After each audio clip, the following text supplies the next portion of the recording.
This habit later extended to the case of going up and down stairs. I began to step onto the last layer of the step with the final beat of 1, 2, 3, 4 and use the next 1, 2, 3, 4 to walk onto the platform at the end of the steps. Although the number of consecutive steps is often a multiple of 4, there are exceptions, especially for the steps on the first floor. At this time, I naturally came up with several compromise methods. Sometimes when walking onto the steps from the platform, I would not use one, but climb up with other paces, calculating the number of steps in advance, and finally ending with a 4. At the end of the steps, sometimes when going up the steps, I would stride over several steps at a certain pace, also to end with a 4.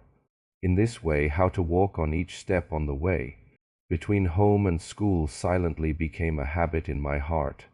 After the concept of vertical was taught in primary school classes, when walking, I would imagine that beside my feet, vertical rays extended outward in the left and right directions perpendicular to the front-back axis of my feet. If these two rays touched any special objects by the roadside, my mind would generate a corresponding uncomfortable feeling between itching and heat on the outside of that foot.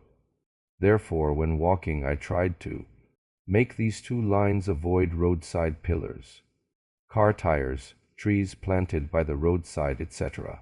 However, the strangest habit in my mind was that from a very young age, I believed there was an invisible thread behind me, like a spider dragging it behind, and I thought that on the day my life ended, this thread would suddenly tighten and break all the things it had wrapped around. So when walking, I tried to choose the same route when going and returning, especially in buildings. Taking a route that enters from one exit and comes out from another would make me feel very uncomfortable.